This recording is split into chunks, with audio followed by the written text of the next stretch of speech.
So I think the best time to plant bulbs is the fall of the first year of a new garden. And that's because there's still space between plants. There's still plenty of room to tuck bulbs in without interrupting plants where they grow.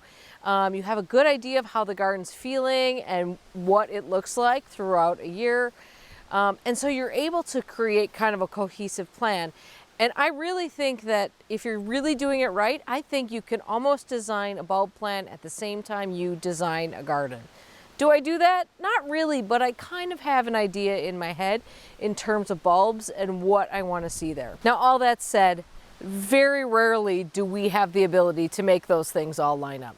So you can plant bulbs at any time. You can pop them in wherever you want, whenever you want, in a fall season when we're talking about spring blooming bulbs. Don't wait for a specific time. If you miss the first year of a garden, that's fine, stick them in later. It's all fine. I'm just saying, all things being perfect, it's a really good time to do it that first year. And I am fortunate enough to have that situation here. So as you know, I have created several new garden areas this past year, and I'm going to show you what my bulb plan is for those gardens. And stay tuned to the end of the video because I'm also going to be doing a bulb giveaway. Well, it is incredibly windy today, which is a great way to see how this garden moves. This is the garden that I worked on with Roy Diblick, and we've looked at this several times throughout the season, but I did want to give you kind of an end of season update on it. And I think you can see that the grasses in it, although new, are already moving and grooving and doing what grasses are supposed to do. There's a lot of the perennials in here that are still standing that look pretty good. So I always like to leave echinaceas standing. I think they look so good in winter, not to mention they provide some really nice food for birds to come along. But there are other perennials in here that have rebloomed. We've got some of the, I believe it's Wee Salvia over here. And of course we've got lots of the, holy mackerel, the sun is just impossible here.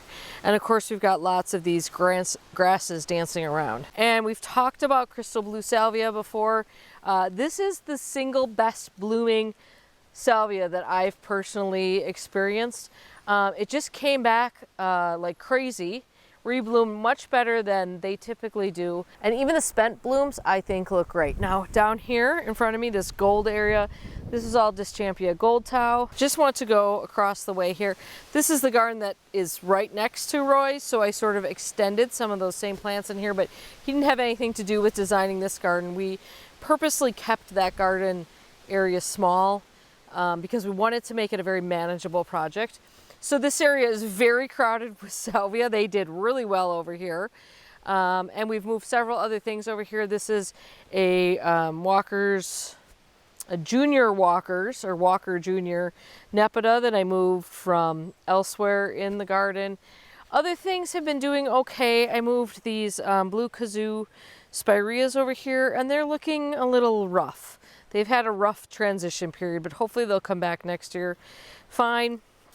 And the deer have been in here munching a fair bit, even munching the tips of this fat domino persicaria, which is very rude. They are not supposed to do that. I did put a hosta in here, and I think you can see what the status of that hosta is. And a lot of the things over here, this is really, really dry ground over here. So a lot of things over here are just really desperate for water. So I have to keep up on the watering here, but also I need to get some really good wood chip mulch in here that will break down and add some more organic matter to this area. So in terms of a bulb design, I would say I have more of a bulb planting theory. So first of all, for me, number one thing is it must be deer resistant unless it's going either in a pot or in the vegetable garden, which is fenced in. So for me, that means daffodils and alliums. I happen to love both of those as much as I like any other bulbs. So it's no sacrifice for me to stick with those. A little bit of muscari as well in there. I also very much like a look of collections of bulbs in one area versus randomly scattered throughout and popped in. There's nothing wrong if you prefer an evenly planted bulb area with, you know, a daffodil every few inches, then you should have that. For me, I like things that are sort of grouped in big holes, And then maybe a couple sort of trickle out as though they've been planted there for a long time and have naturalized. This is the same way that I planted the bulbs in the driveway garden a couple years ago, and I've really liked the look of it. I feel like I get a bigger impact by planting a grouping of bulbs rather than single bulbs. So that's also why this is a particularly good time to do this, because I have the ability to dig a hole or use the large auger to create a big hole and stick multiple bulbs in that hole. So when I talk multiple bulbs, I'm talking maybe 15 bulbs or more in one planting hole. So I'm looking at probably 2 different kinds of daffodils and maybe some muscari thrown in there. And then we'll make groupings, that same grouping in multiple places. And then again, like I said, we'll sort of draw out that grouping a little bit by dotting a few in and out throughout of there. Although I'm not generally a person who loves yellow in my garden, spring is the exception. Yellow is the best color to see in spring, as far as I'm concerned. But I don't really go for the very traditional yellow with a yellow cup daffodil. It's just not my favorite. However, the farther I get from the house, the more I feel like color is necessary, because you need that shot of color to draw your eye over to wherever those daffodils are planted. So I plant a mix of yellows and whites and things with orange cups and different color cups. And I'm going to put up on the screen everything that I'm going to be planting this year in terms of daffodils. And I think you'll see that there's a large mix of them in there. And the other thing is that big and white has more power to me than small and yellow. So the bigger the flower, like for instance, Mount Hood is a totally classic daffodil that you've seen a million times, and it's a great naturalizer. And I buy those in bulk. So I get a whole bunch of those and stick those out there, and they're a big white daffodil, not a small white daffodil. Something small and white like sailboat or Athalia. Those are things that I put close to walkways, close to where I'm going to be, because you have to kind of almost look for those. So there's no point in planting a delicate little daffodil like that in the far reaches of your property, because you're going to miss it. And the last thing to take note of is when they bloom. So there are 3 different bloom periods for daffodils. There's early, mid, and late. So I try to aim mostly for early and mid. Early because whatever I can see at that time of year, I don't even care what it is. Just get me a flower to look at. I'm not fussy. But there isn't a lot of selection in terms of the ones that bloom early. So you're sacrificing kind of an interesting, cool daffodil for just something you're going to see. So then you get into the mids, and there you get some really interesting ones. And those are really fun to play around with. And if you can get some that sort of cross paths, ideally there is a period where everything's kind of blooming at the same time. I do plant a few lates. Those tend to be doubles often, and the ones that I find that the ones that have scent and are doubles are usually late blooming ones. Honestly, by the time those are blooming, other things in the garden are happening, so I'm not as interested in them. So I don't plant a lot of those, although sometimes they're just fun, so I include a few.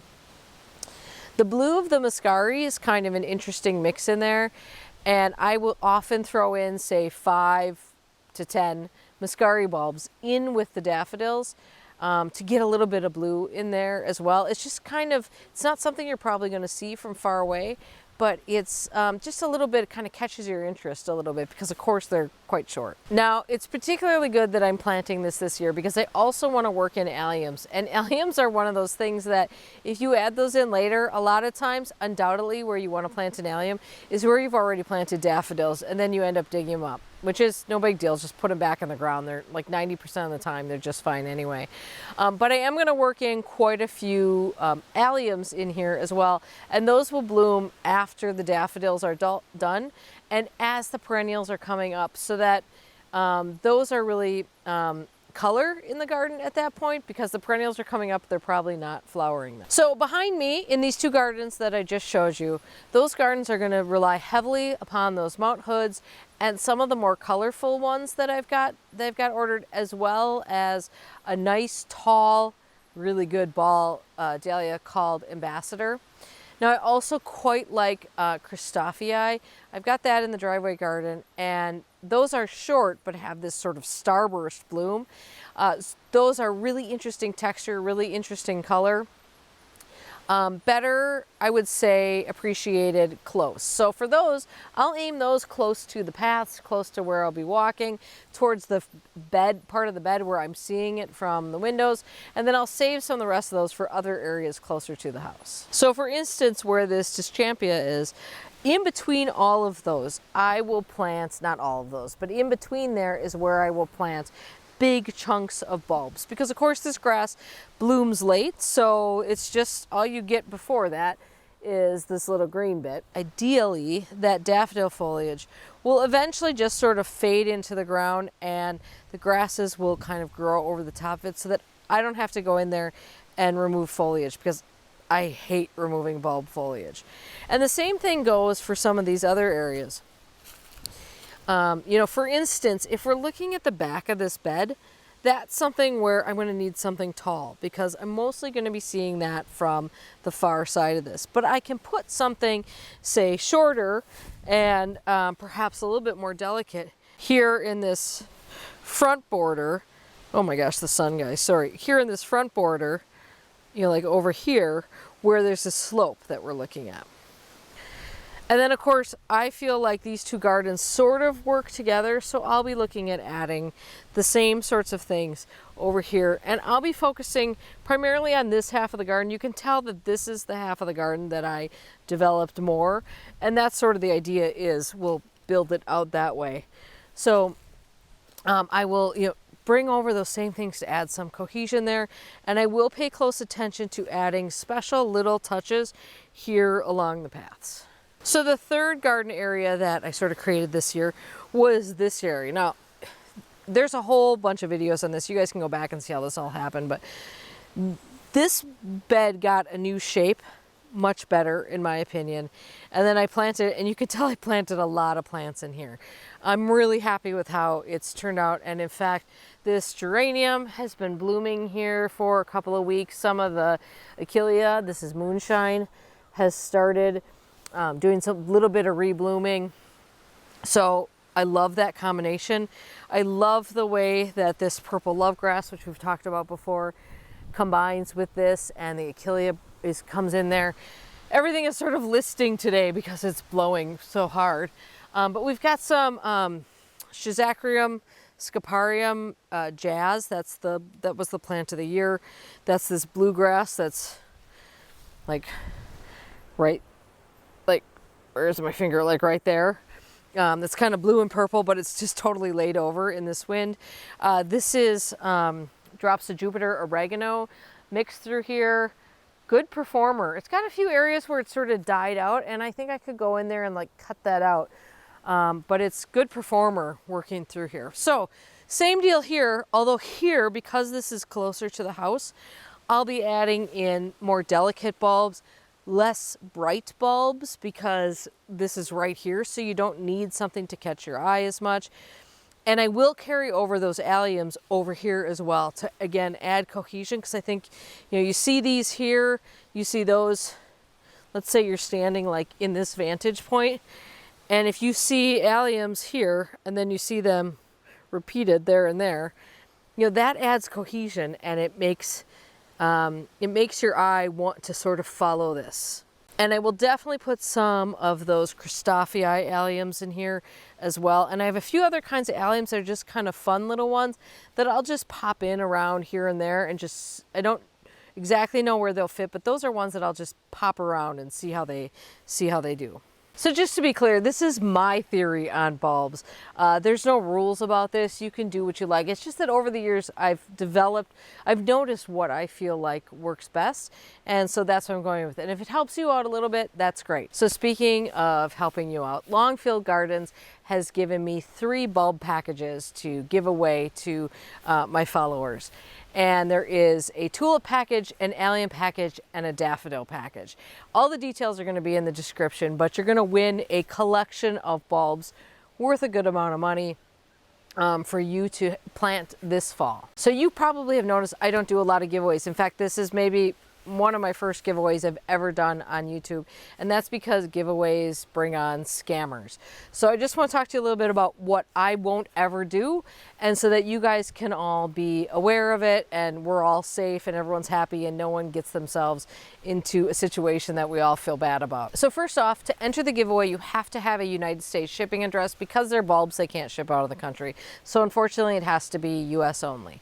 To enter, all you need to do is leave me a comment about which one of these packages you would be most interested in winning, the Allium, the Daffodil, or the Tulip. Pick one, because I'm going to pick one from each thing. Don't say I'll win any one of them, because I'm going to take all the Daffodils and pick a Daffodil winner, all the Alliums, pick an Allium winner. You get the idea. So I am only going to leave this contest up for a very limited time, only 3 days from the time that this video goes up. Only because the longer this is up, the more it brings on scammers. So we're gonna do this really quick. So you early birds who are here, you're gonna get the jump on all this. So here's how you're gonna know if you've won. I am going to change the description of this video to include the winners. I am going to pin a comment at the top with the winners' names. It's up to you to either email me at the address in the description or send me a message on Instagram at @ImpatientGardener. Here's what I won't do. I am not going to reply to your comment saying you won. There will be scams who say that they will probably take my logo that I use here and they will say you won, you need to send me your credit card information or send me a message on WhatsApp or whatever. I won't do that, so don't do that. That said, I will also not ask you to contact me in any way other than the 2 ways I just told you, which is sending me a message on Instagram at @ImpatientGardener or sending me an email at the email address. I will also not ask you for any money, any credit card information, or any personal information beyond your mailing address. So if anyone comes to you asking you for any of those things or to contact them in any other way, don't engage. It's a scam. Don't get involved. Just ignore it. You'll notice that I'm not planting bulbs. That is so far down my list of things I need to do. I will not get to bulb planting until November at the earliest.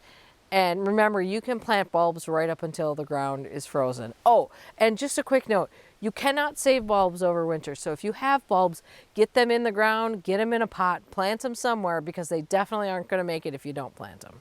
Catch you guys later.